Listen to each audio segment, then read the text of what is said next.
délégation de kitesurfers est venue participer à une épreuve du Festival international des sports extrêmes qui avait lieu aujourd'hui.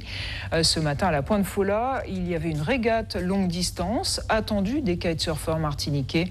Fabienne Léonce, Marc Balsa.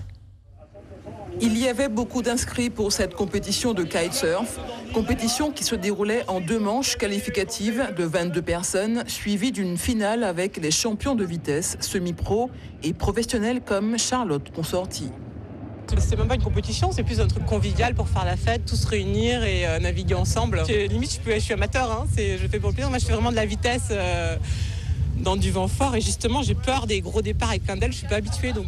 Car il s'agit bien pour tous ces compétiteurs de faire de la longue distance sur le site exceptionnel de la Pointe Fola. Chacun a sa spécialité et participer à ce challenge pour les kitesurfers locaux, c'est d'abord se confronter à ces champions et têtes d'affiche.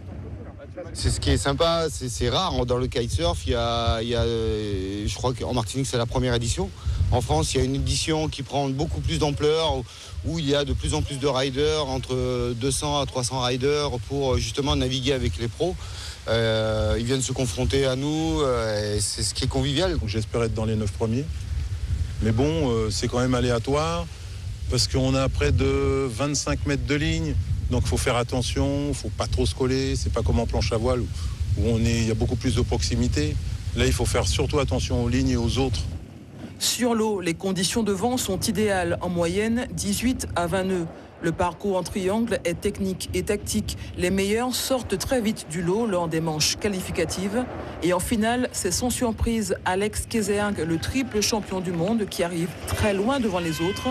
Pour Charlotte Concerti, en revanche, cela n'a pas été aussi simple. C'est le départ qui était un peu compliqué en fait, c'est tactique, il faut être au bon endroit. Moi je me suis fait coincer, j'ai pas pu prendre le départ en fait, et tout le monde allait au zénith et en fait, il aurait fallu passer en dessous, voilà, j'ai pas pris le bon choix. Ce premier événement très convivial a attiré essentiellement des passionnés de kitesurf. Les organisateurs et sponsors devraient se réunir prochainement pour tirer un bilan et décider d'une deuxième édition dès l'an prochain.